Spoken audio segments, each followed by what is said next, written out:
Senhores, bom dia. Retomando aqui a nossa sexta sessão virtual ordinária de 24 de fevereiro de 2020. Vamos dar prosseguimento à nossa sessão com o processo de recurso de número 2992/2015, auto de infração 2015, 14.215, em que recorrente indústria nordestina de acessórios para irrigação e recorrido, célula de julgamento de primeira instância. Conselheira relatora, doutora Antônia Helena Teixeira, desculpe, a indicação de procedência na primeira instância e a assessoria processual tributária indica também a procedência do feito. Passo a palavra para o relato do processo anunciado. Bom dia, senhor presidente, senhor procurador, secretária, Vaneide, conselheiros aqui presentes. Esse processo trata da infração referente à falta de recolhimento do imposto, em razão da constatação pela fiscalização de que, ao confrontar os registros no livro de saída do contribuinte com os documentos fiscais por ele emitidos, ele constatou que que as notas fiscais foram escrituradas no livro de registro de saída com valores a menor, tanto da operação, como da base de cálculo do ICMS, como do valor do próprio ICMS, o que teria ocasionado uma falta de recolhimento do ICMS. Nas informações complementares, o fiscal informa que verificou no campo das notas fiscais que tinha a informação de que a empresa era optante do Simples Nacional, no próprio documento fiscal, que ao pesquisar os sistemas da Cefaz, sistema cadastro, constatou que a empresa ela foi excluída do Simples Nacional a partir de 21/7/2009, com efeitos retroativos a 1º de janeiro de 2009. Que durante todo o período fiscalizado, o contribuinte apresentou o SPED sem movimento. Que também, analisando as notas fiscais e comparando com a escrituração no livro de registro de saída, constatou que as mesmas foram escrituradas com esses valores a menor. Ele anexa ao processo uma planilha, onde ele informa os valores escriturados, confrontando com outra coluna, com os valores das notas fiscais, para apuração da diferença do ICMS que deixou de ser escriturado. Embora o contribuinte tenha apresentado saldo credor durante todo o período fiscalizado, não utilizamos os créditos para abater o ICMS que deixou de ser recolhido, pois os créditos foram utilizados pelo contribuinte no exercício seguinte, conforme se observa das DIEFs de janeiro a maio de 2011 em anexo. Só informando que essa ação fiscal foi referente ao período ao exercício de 2010. A empresa, ciente da autuação, entra com impugnação onde ela argue somente a decadência, referente ao período de janeiro a setembro de 2010, com esteio no artigo 150, parágrafo 4º, considerando-se devedora apenas no valor de R$ 975, referente à principal e multa dos meses de outubro, novembro e dezembro. O processo segue para julgamento singular, onde a julgadora singular afasta a decadência, com esteio no artigo 1731 do CTN, por entender que houve um lançamento feito de ofício, diante das informações incorretas prestadas pelo próprio contribuinte, e que essa diferença só poderia ter sido detectada por meio da ação fiscal e do levantamento. Portanto, essa diferença ela foi feita de ofício. Por isso, aplica-se o artigo no entendimento da julgadora singular, do artigo, o prazo decadencial previsto no artigo 1731 do CTN.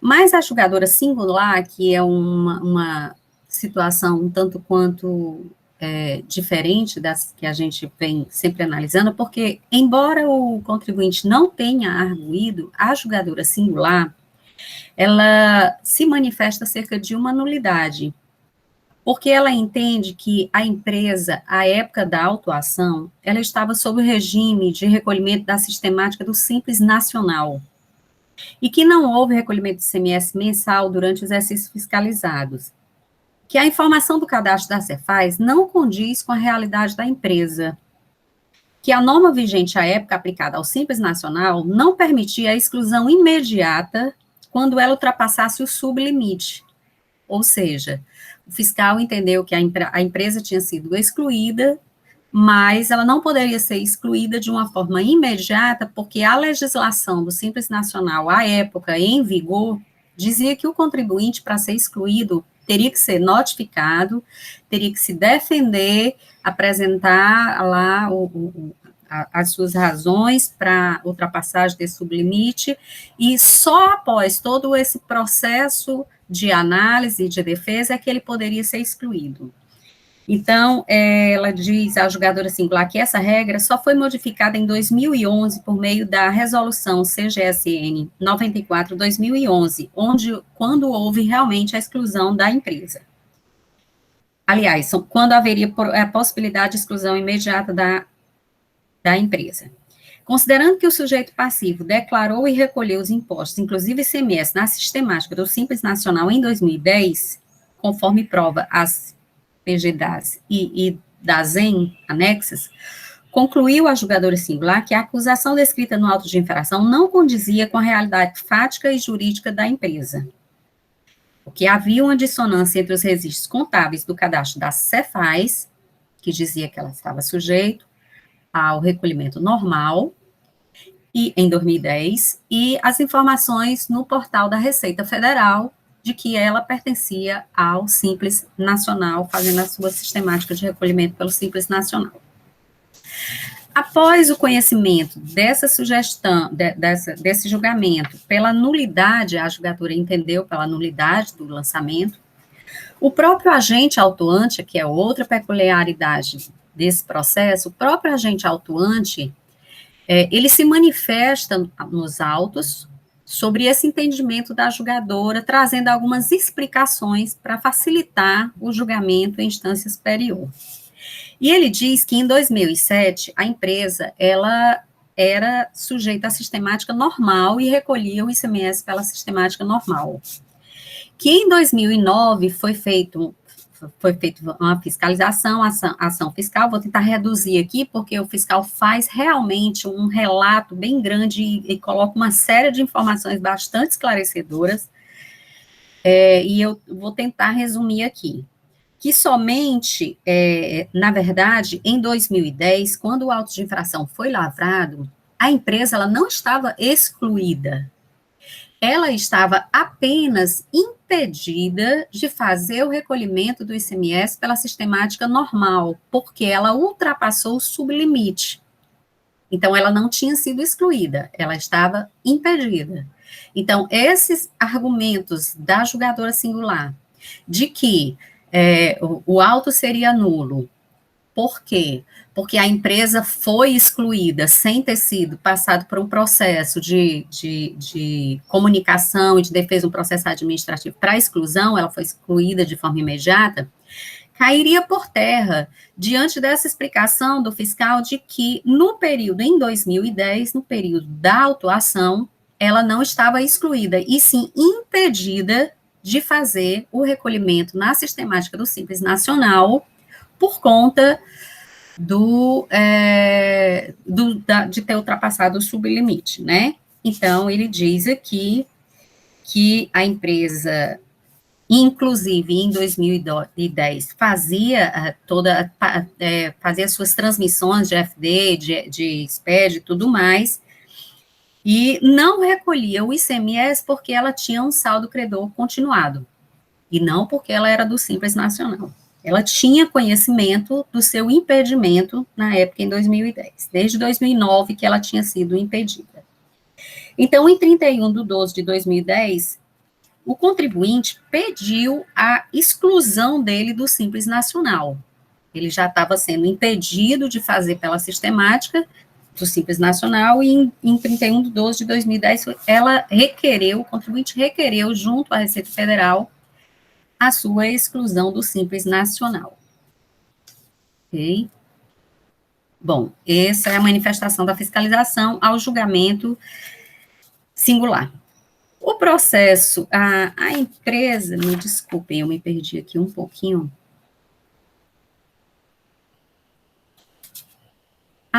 Diante da nulidade, a julgadora singular remete o processo a reexame necessário.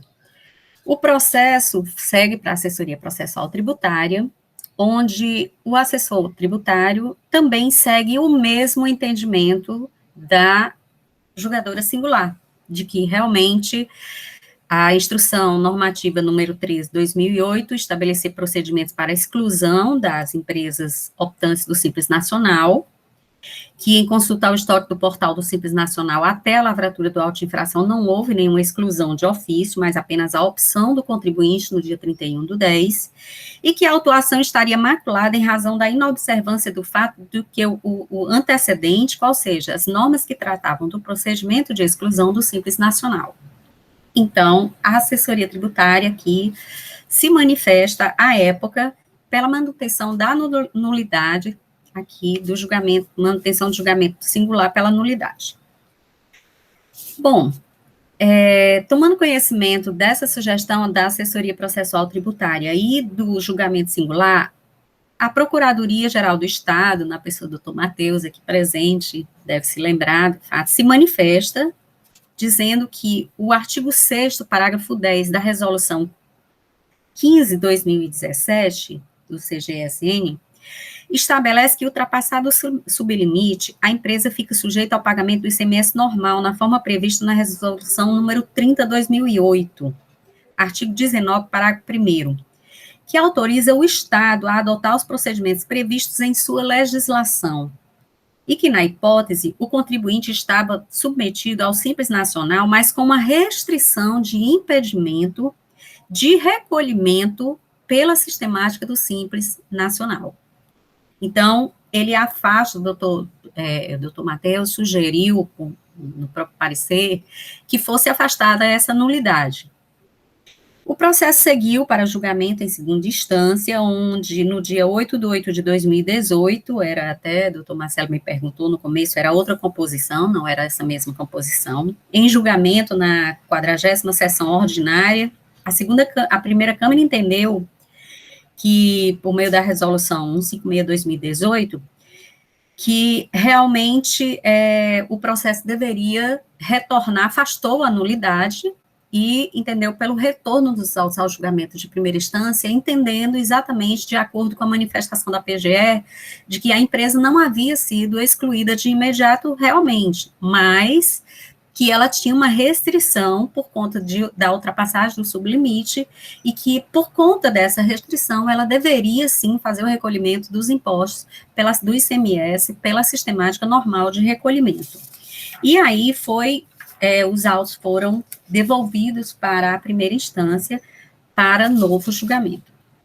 No novo julgamento, a julgadora se manifesta nesse segundo momento pela procedência da autuação, constata a regularidade da ação fiscal, afasta a decadência com esteio no artigo 1731 e súmula 555 do STJ, entende que a base de cálculo e imposto restou constatado que a base de cálculo e imposto foram escriturados a menor do que o indicado nos documentos fiscais, o que faz surgir uma diferença que deixou de ser recolhida. Que na Cefaz a empresa, durante o período fiscalizado, estava sujeito ao regime normal de recolhimento, pois tinha sido impedida. Ela não tinha sido excluída do Simples Nacional, mas ela estava impedida. E que em 2010 a autuada informava suas DIEPs como contribuinte normal, apurando mensalmente o ICMS. Todavia, continuou cadastrada como optante do Simples Nacional junto à Receita Federal, em razão dos valores inverídicos informados na sua DASEN. Foi excluída somente em 31/12/2010 por sua própria opção. Pelas resoluções CGSN 04/2007 e constei no artigo 29.043 de 2007, o contribuinte estava impedido de recolher o ICMS pela sistemática do Simples Nacional, que em 2008 ultrapassou o sublimite da receita bruta.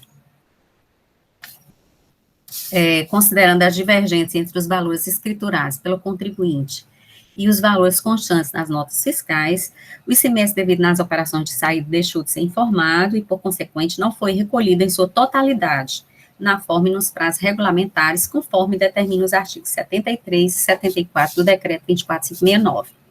Logo, restou caracterizado o cometimento da infração, pelo que ela decide pela procedência da autuação com a aplicação da penalidade prevista no artigo 123.1c. A empresa, resignada com o entendimento da julgadora singular, entra com recurso ordinário, pedindo a reforma da decisão singular, alegando que a ação fiscal resultou em vários autos de infração, cujos teores de seus julgamentos também deram suporte ao presente recurso, pois tratavam de matérias semelhantes, com decisão administrativa definitiva de improcedência. Que a resolução número 15/2007, artigo 4º, trata do instrumento de exclusão de ofício de uma empresa que esteja sujeita ao simples, como no caso recorrente à época, mas que tanto o julgamento singular como o fiscal insistiram em informar que não. Que a exclusão de ofício não pode ser feita e levantada a revelia da recorrente. Que mesmo que a autoridade fiscal possa excluir a empresa do Simples Nacional, deverá fazê-lo de forma ordenada, preenchendo os requisitos determinados pela resolução. A empresa continuou declarando e recolhendo seus impostos, inclusive o ICMS, pela sistemática do Simples Nacional até o dia 31/12/2010, ocasião em que saiu do regime por opção própria e não por exclusão. Que existem duas decisões do CONAD tratando do mesmo assunto, concluindo pela improcedência sob o fundamento de que houve inconsistência no levantamento fiscal realizado pela fiscalização. Que recolhia o ICMS sob o manto do regime de recolhimento outros pelo fato de fazer parte do conjunto de estabelecimento da construção civil e assemelhados. Aqui ela pede que, caso não se entenda por essa nulidade em razão dessa exclusão aqui, que ela seja considerada como contribuinte do ramo de construção civil e assemelhados, se adequando às situações previstas nos convênios 71 e 89, e que os destinatários estão domiciliados em estados signatários do convênio 71, e são reais contribuintes da alíquota, e que a empresa é só responsável pela alíquota interestadual de 12% e a destinatária de 5%. Logo, não pode ser cobrada a alíquota de 17%. E mantém aqui a questão da decadência, o argumento sobre a decadência, constei no artigo 150, parágrafo 4º, ressaltando que houve a declaração do débito, inclusive com recolhimento do imposto. O processo segue para o parecer da assessoria tributária, onde a assessoria tributária se manifesta dizendo que, quanto ao argumento da nulidade em relação à exclusão pelo Simples Nacional, essa questão ela já foi apreciada em sessão na segunda instância, lá na 40ª sessão. Então, ela diz que já foi matéria apreciada, ela não vai se manifestar sobre isso, matéria já julgada. Com relação à decadência, de janeiro a outubro de 2010, ela entende que foi feito um lançamento de ofício, referente às diferenças que estão sendo cobradas, e deve ser realmente aqui aplicado o prazo previsto no artigo 1731 do CTN.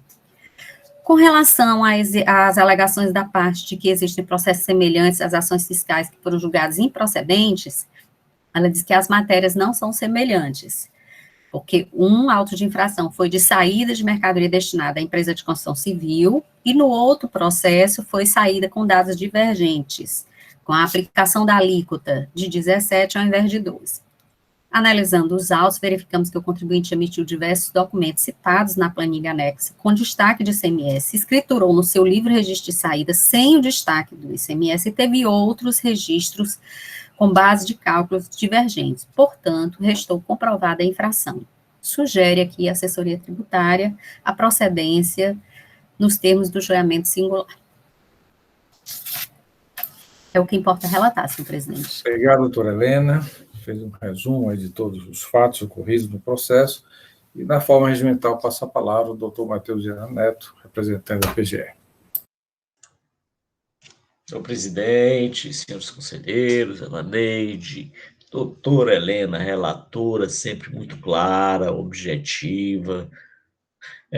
Dá gosto de escutar o seu relato. Doutor, dá gosto.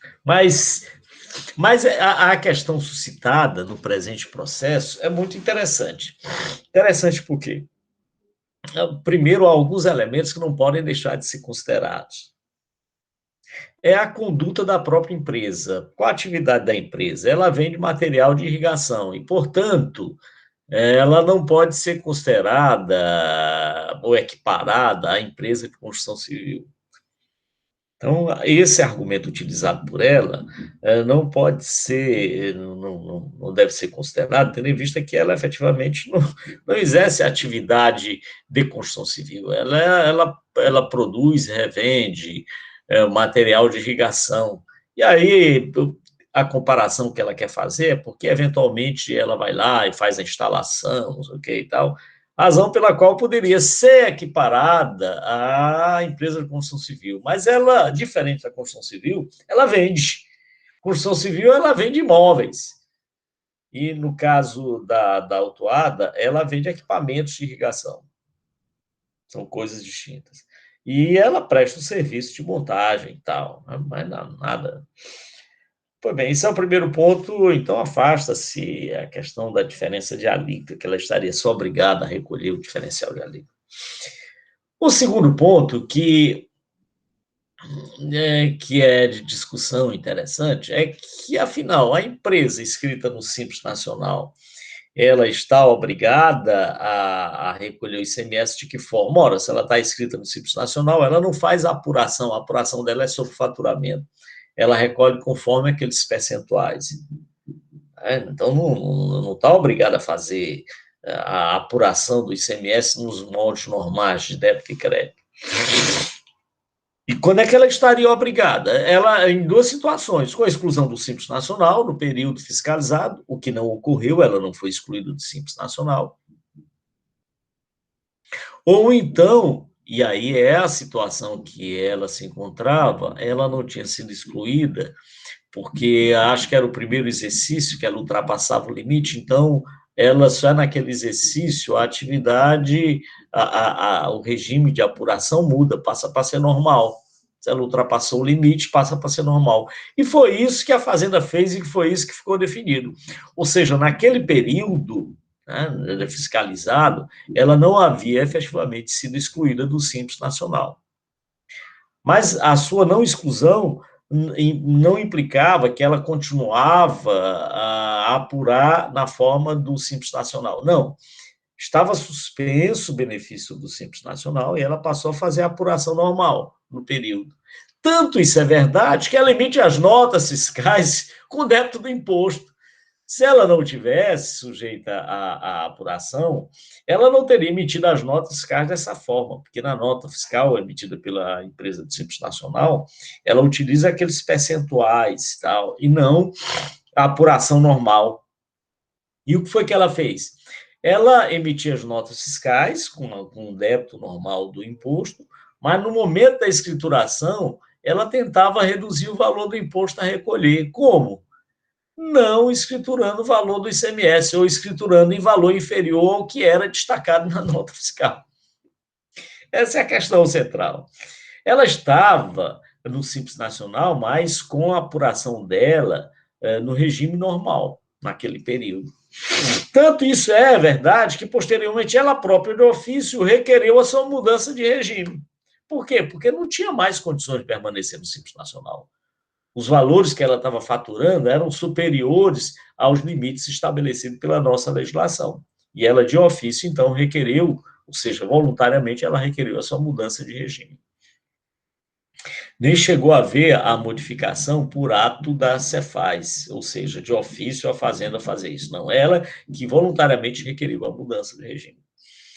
Então, nessas circunstâncias, me parece que, primeiro, as nulidades suscitadas por ela não se aplicam, não são aplicáveis.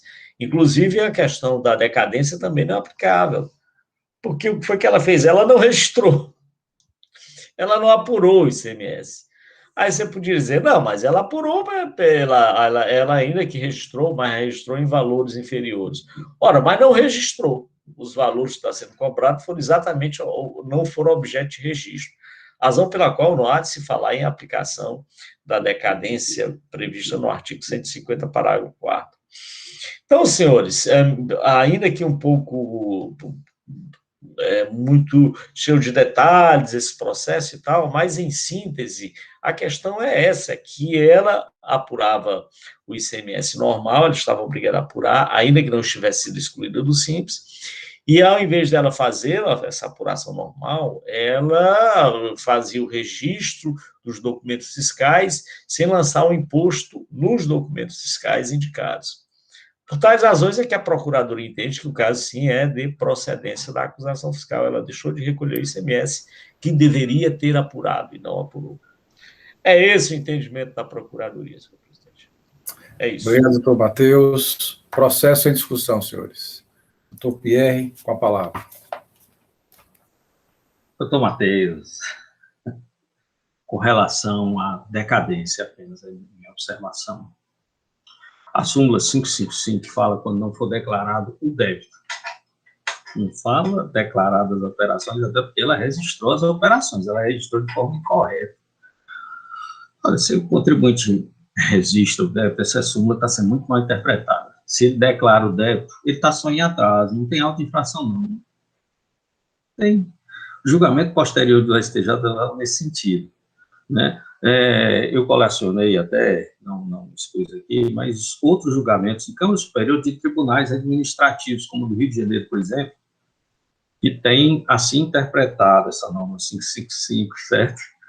Porque ela fala que quando não for declarado o débito, não houver declaração do débito, na realidade ficou do, quando deveria ser de débito, porque a homologação, ela se dá do lançamento, mas tem que haver pagamento. Então, até os julgamentos utilizados para a súmula são nesse sentido, todos os paradigmas utilizados. Então, neste caso, como não foi imputado pelo agente fiscal, embora eu ache que haja uma conduta dolosa aí, mas não foi imputado pela fiscalização, e não cabe nesse momento dizer que houve dolo, o contribuinte nunca nem se defendeu quanto a isso, certo? Eu entendo pelo presente a decadência, tendo em vista a homologação tácita dos lançamentos feitos pelo contribuinte de janeiro a setembro, não se aplicando ao caso a súmula 555, até porque aqui as operações foram escrituradas, certo? O ICMS foi escriturado a menor. Tanto é que se cobra diferença. Esse é o caso clássico da decadência, né? Não se aplicando, no caso, nem 149, que ele se aplica mais até o prazo da homologação tácita, nem a súmula 555. É isso, doutor Matheus, é um bem entendimento, como sempre, né? Processo em discussão, senhores. Algum conselheiro quer se manifestar? Não, me permita, senhor presidente, é exatamente com relação à manifestação do doutor Pierre. Ele diz assim que a súmula não fala das operações, mas esse é um caso exatamente, doutor Pierre, em que o contribuinte declarou as operações, mas o débito ele não declarou. É isso mesmo, ele declarou as operações. Se ele declarasse o débito, ele estava só em atraso, não tinha lançamento, não. Aliás, eu entendo de uma forma até mais ampla, porque o que acontece? Quando o contribuinte tem documentos fiscais com valores e na sua escrituração ele coloca valores a menor com o intuito de recolher, isso é até muito mais grave. É um caso de lançamento de ofício mesmo, em que o contribuinte agiu com má fé, agiu com dolo. Então, eu não posso aplicar o 150, parágrafo 4º nessa situação. Eu só não vou dizer aqui que realmente, porque... Mas eu tenho nos autos documentos, provas cabais de que o contribuinte agiu com dolo.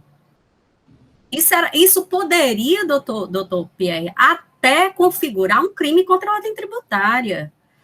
Porque ele, por sua livre vontade, declarou informações a menor, com o intuito de burlar o fisco, de constar informações para não ultrapassar sublimites ou para realmente não recolher o imposto. Isso é até um caso mais sério, poderia configurar até um crime contra a ordem tributária, porque ele fez isso de uma forma intencional mesmo, entendeu? E está aprovado por meio dos documentos e do livro registro de saída dele. Então, como é que, diante dessa situação, eu não vou recorrer ao artigo 149 do CTN?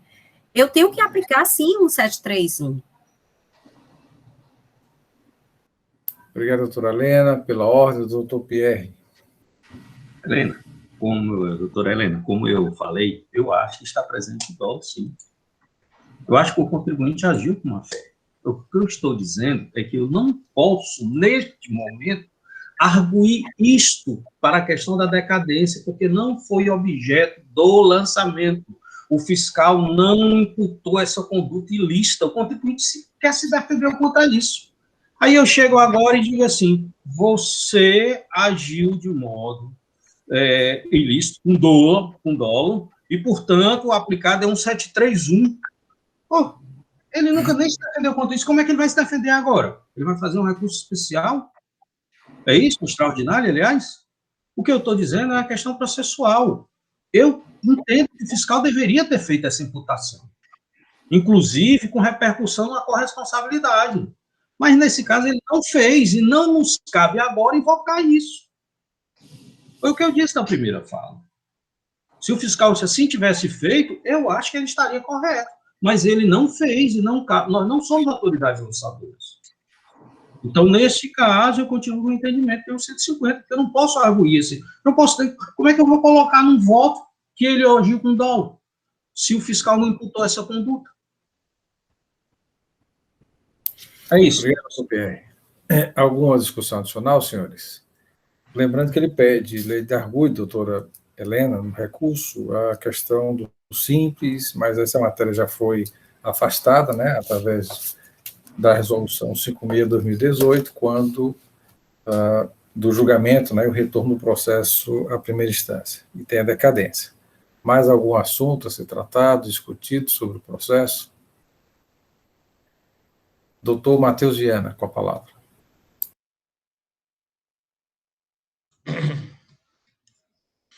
Essa questão da decadência é muito interessante para fim de contagem de prazo. Mas é mais interessante ainda quando a gente analisa as perspectivas que devem ser adotadas em relação à questão do prazo decadencial. Uma coisa é a acusação ao contribuinte de que ele cometeu uma conduta dolosa. Isso efetivamente não foi feito.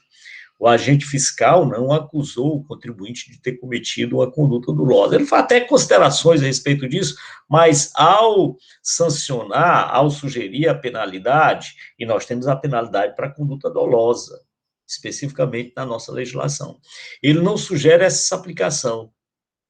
Ele sugere a aplicação da falta de recolhimento normal. Tá?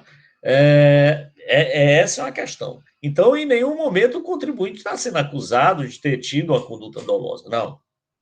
Não há. Essa é a perspectiva. Se ele tivesse sido acusado de uma conduta dolosa, aí sim, aí teria que abrir processo, ele teria que se defender sob pena de violação ao princípio da ampla regra, ao princípio da ampla defesa. Mas ele não está sendo acusado de conduta dolosa.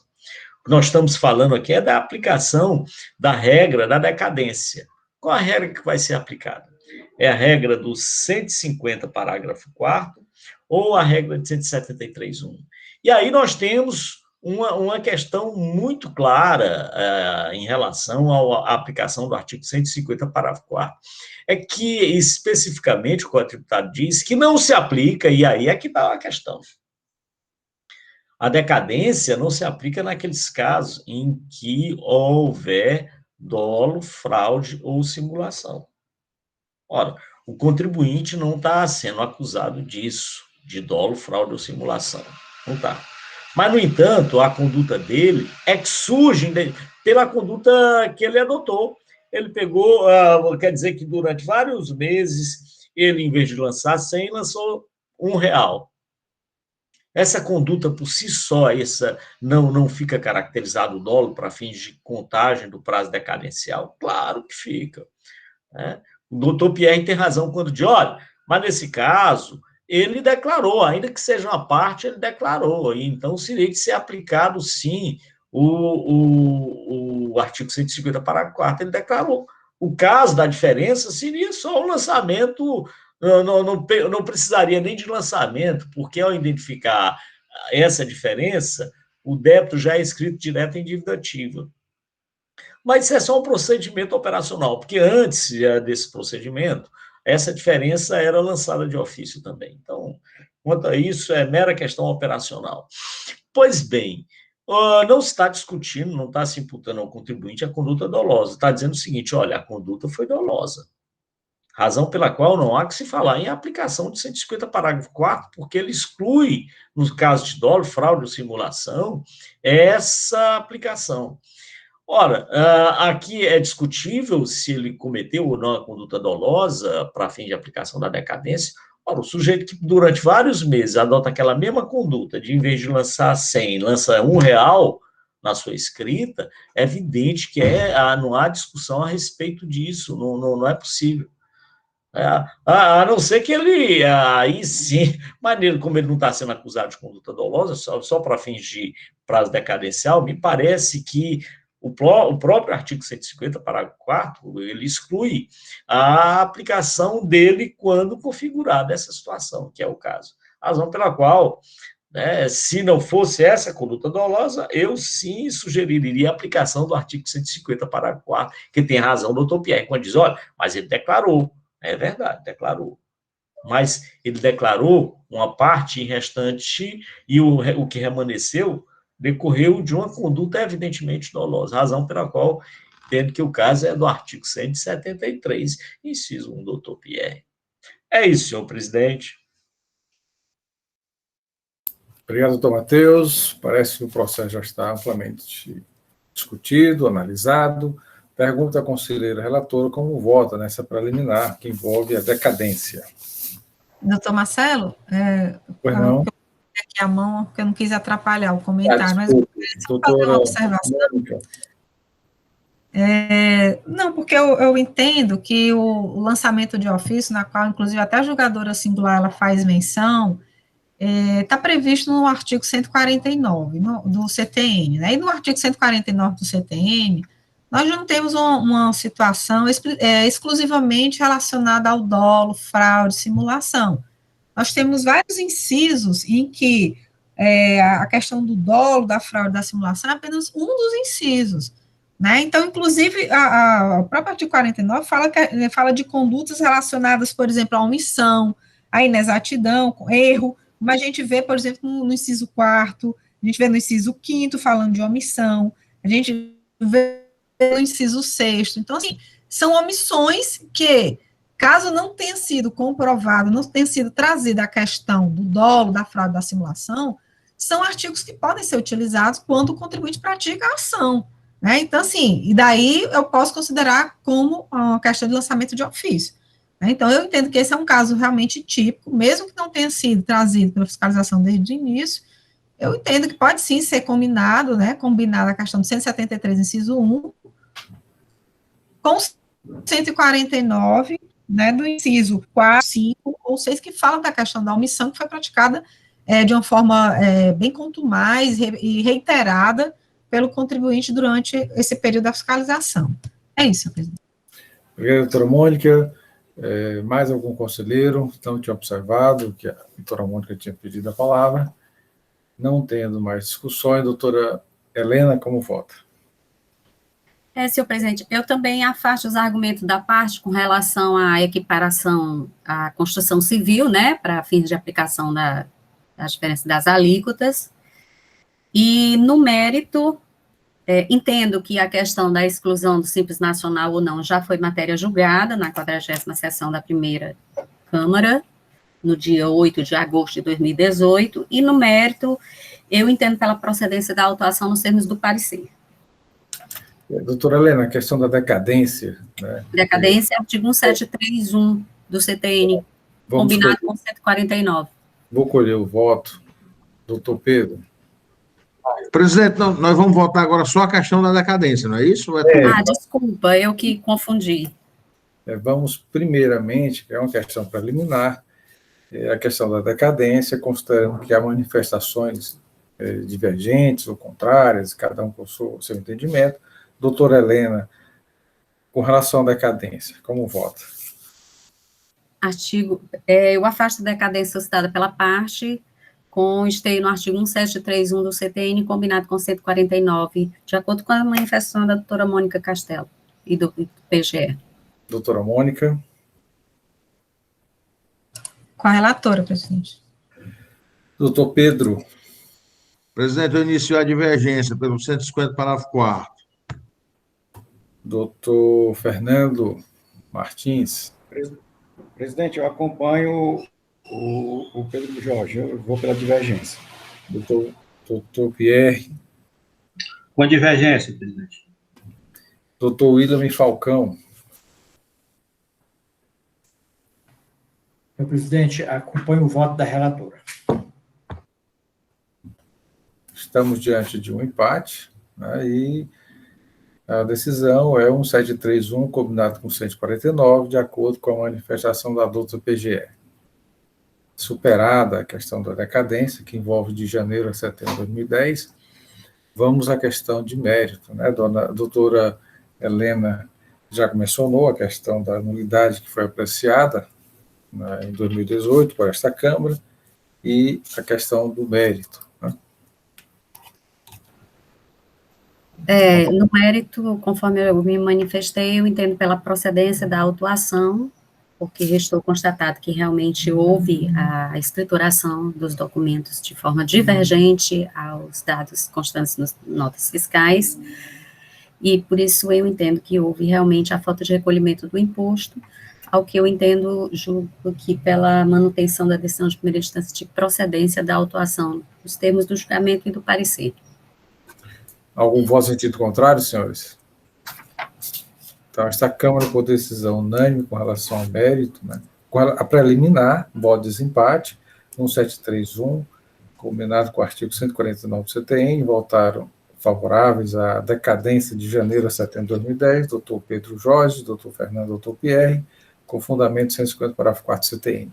No mérito, decide pela procedência do feito, nos termos do parecer da assessoria processual tributária e manifestação oral da doutora PGE.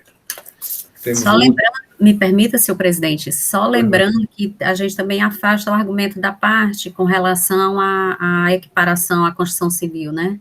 Que ela também Sim. traz esse...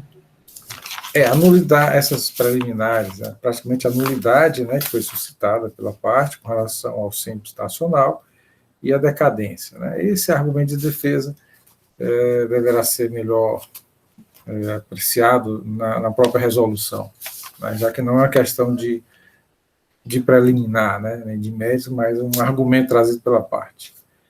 Senhores, chegamos ao último processo da pauta, em que o processo de recurso é o 4354/2018, auto de infração 2018-05500, recorrente indústria nordestina de acessórios para irrigação, recorrido, será julgamento de primeira instância. Conselheira relatora, doutora Antônia Helena Teixeira Gomes, a indicação de procedência do feito fiscal, julgamento de primeira instância, e também pela assessoria processual tributária. Parece-me que é uma matéria semelhante, né, doutora Helena? Com a palavra. Sim, senhor presidente, as discussões, a matéria é semelhante, a autuação só muda aqui o período da autuação, mas, assim, nesse segundo processo ele é mais simples, porque ele não tem aquelas peculiaridades do processo anterior, de ter sido já julgado e tudo mais, entendeu? Então, aqui a autuação é referente também, a mesma coisa, falta de recolhimento, decorrente da constatação por parte da fiscalização de que houve a escrituração divergente entre as notas fiscais e os documentos, valores, base de cálculo e ICMS, o que resultou numa falta de recolhimento do ICMS. Foi uma auditoria fiscal plena, no período 2014, janeiro de 2014, março de 2015, dezembro de 2015. A empresa é do segmento de indústria, de fundição de ferro e fabricação de equipamentos hidráulicos e pneumáticos.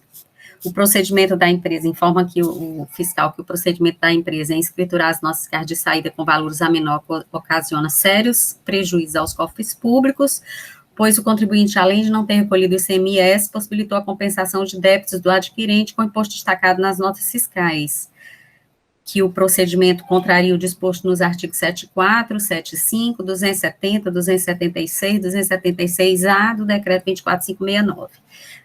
aplica aqui a penalidade, é prevista no artigo 123.1c, e faz uma relação dos valores dos produtos a menor e o valor do ICMS a menor, aqui, informando aqui os valores. A empresa entra com impugnação, requestando aqui a nulidade da ação fiscal, por omissão do número do ato designatório da ação fiscal no termo de início e no termo de conclusão de fiscalização. Alega que a falta de intimação regular da empresa para tomar conhecimento da ação fiscal, que nunca foi intimada para prestar quaisquer esclarecimentos acerca da fiscalização, e que não houve referência do recebimento do aviso de recebimento no termo de início de fiscalização. Também pede aqui a nulidade por ausência de motivação do ato de conclusão do auto de infração e imprestabilidade dos seus efeitos. Para que a auditoria fiscal chegasse à conclusão da imputação, seria necessário que demonstrasse a memória de sua operação com a confrontação das fontes consultadas e entregasse à empresa por meio eletrônico ou CD, que o CD apresentado se encontrava sem informações idôneas que desse a conhecer a forma pelo qual restou motivado o ato administrativo do lançamento. O processo segue para julgamento singular, onde a julgadora singular constata a regularidade formal da ação fiscal e rejeita as preliminares de nulidade.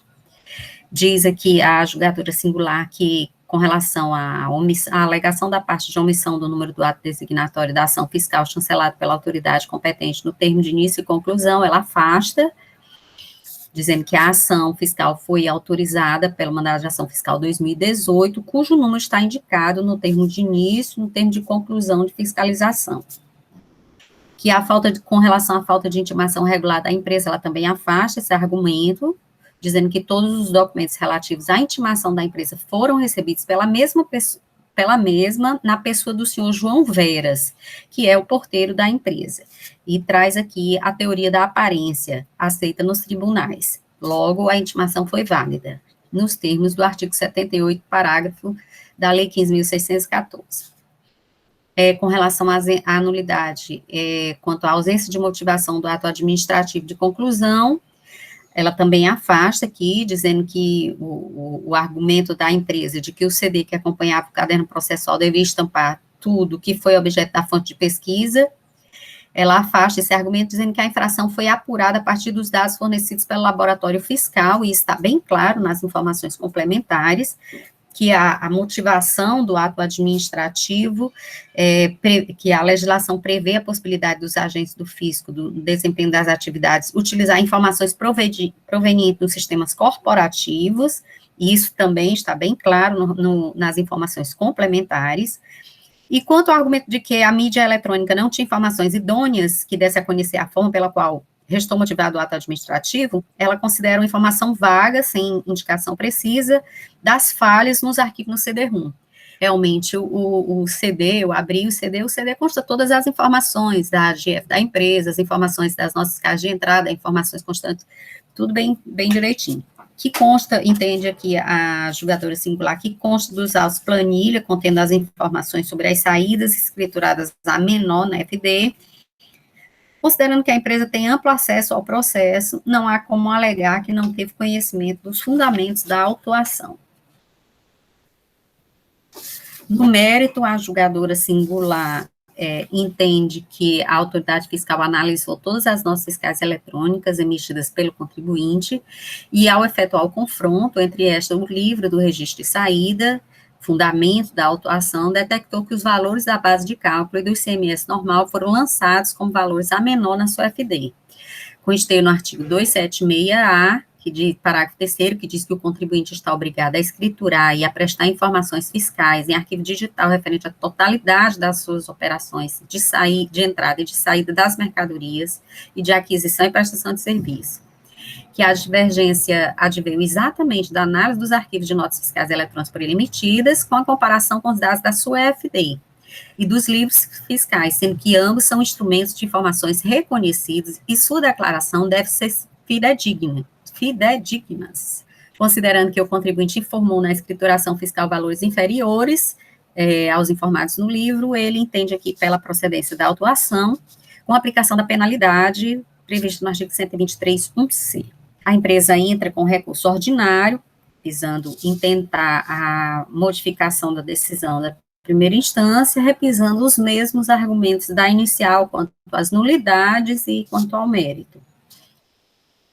O processo segue para o parecer da assessoria tributária, onde o parecerista entende que os argumentos da recorrente não têm um condão de litígio feito, afasta as nulidades, entendendo que o mandado de ação fiscal, o número do mandado de ação fiscal está indicado abaixo do termo de conclusão e de início, que houve a intimação regular da empresa na pessoa do porteiro, traz aqui novamente também a teoria da aparência, a nulidade, com relação à nulidade por falta de modificação, constante que no CD não tinha as informações idôneas, o parecerista informa aqui que todo procedimento de fiscalização foi descrito nos autos, sendo esse devidamente motivado com todos os documentos probatórios, que existem provas demonstrando a infração cometida, que o ilícito de falta de recolhimento foi detectado a partir das informações transmitidas pelo recorrente, seus documentos, seus livros,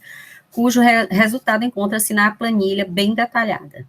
E, com relação que antes da lavratura do auto de infração, a gente intimou o recorrente em 4 ocasiões para que ele se manifestasse sobre essas diferenças, mas que a parte não se manifestou, que em nenhum momento deixou-se de conceder à autuada a possibilidade de participar da fiscalização, realizar correções no levantamento, trazer aos atos provas que viessem a contrapor a acusação.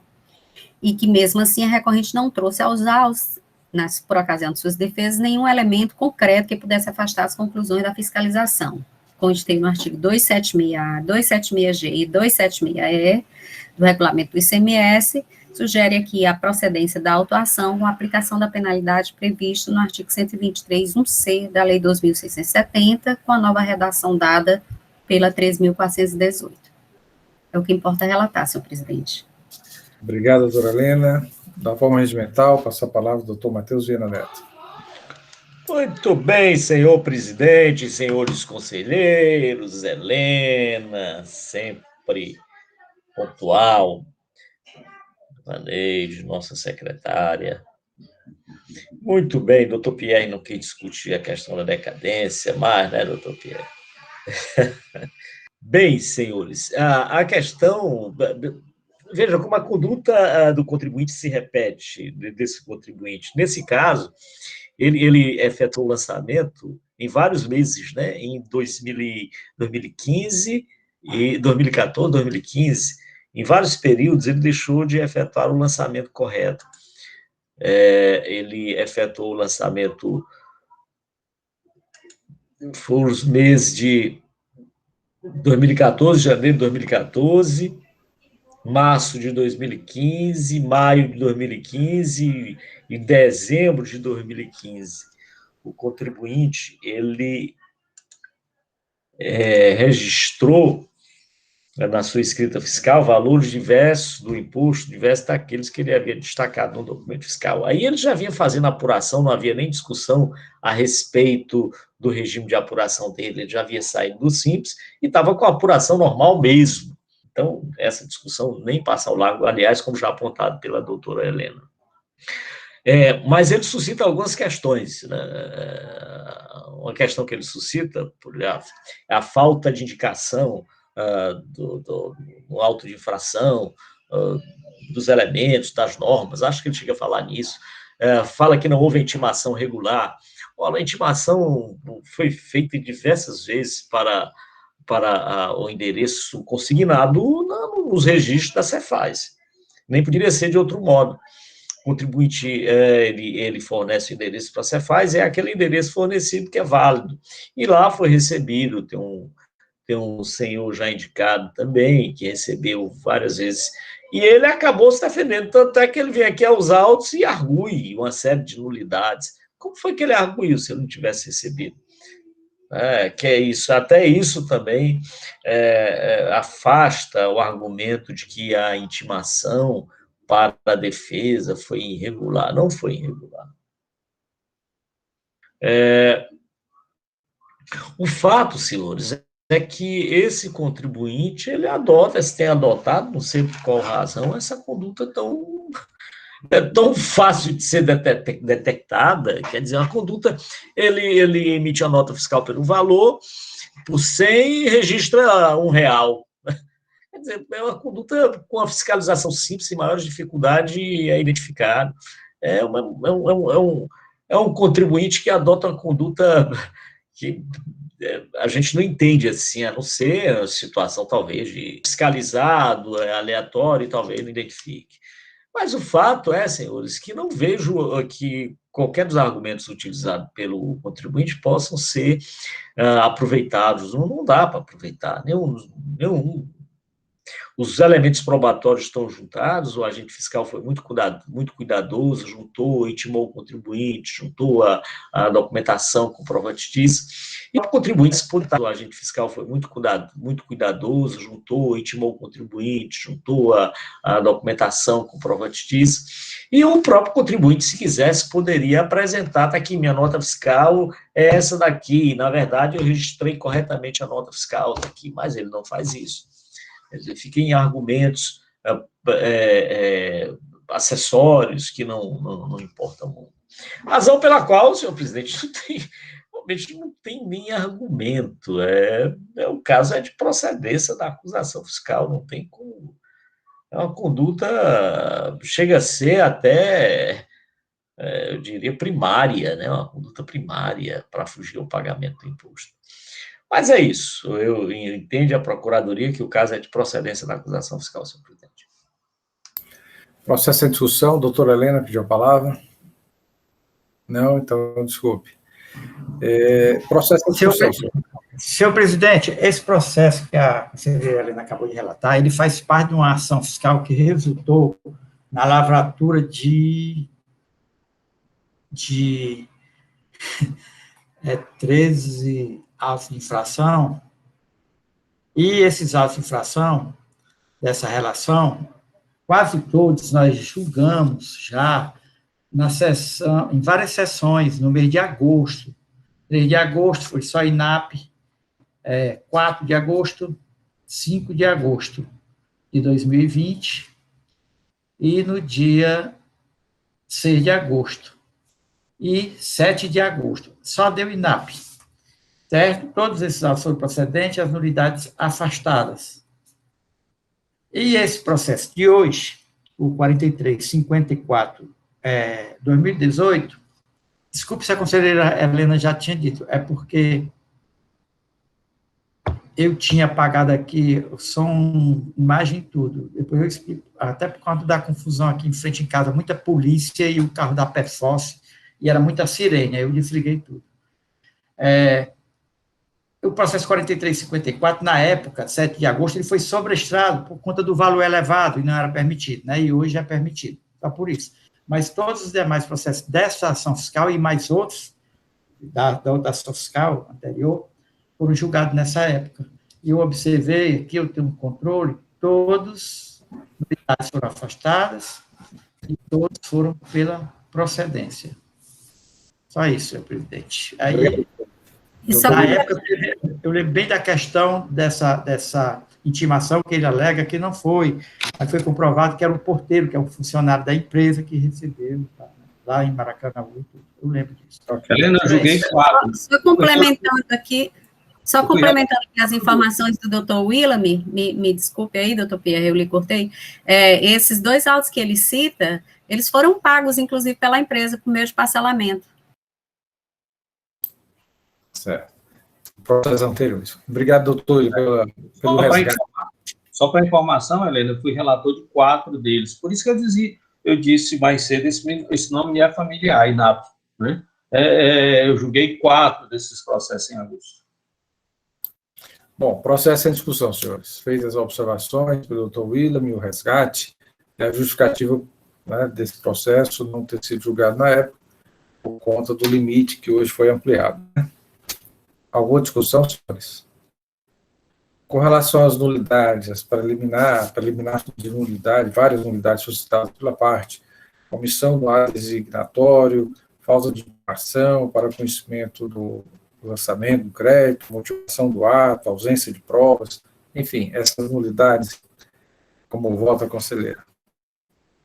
Senhor presidente, eu afasto as nulidades com relação à falta da identificação do número do mandado de ação fiscal no termo de conclusão, porque consta a indicação do número, tanto no termo de início como no termo de conclusão. Afasto também a nulidade quanto à falta de ciência, porque o contribuinte realmente recebeu essas intimações na pessoa do senhor João Vera, salvo engano, lá do porteiro da empresa. Adoto aqui o mesmo fundamento da própria assessoria tributária. E também, no mérito, já pode falar sobre o mérito? No mérito, também entendo pela procedência da autuação nos termos do julgamento singular e do parecer da assessoria processual tributária. Algum conselheiro, conselheira, vota em sentido contrário à manifestação da conselheira relatora? Então, esta Câmara, por decisão unânime, conhece do recurso ordinário, de provimento, afastando as preliminares suscitadas pela parte de nulidade, e no mérito, procedência, nos termos da decisão singular e também do parecer da consultoria, aplicado pela doutora Procuradoria do Estado. Assuntos gerais, senhores. Algum assunto a ser tratado nesta sessão?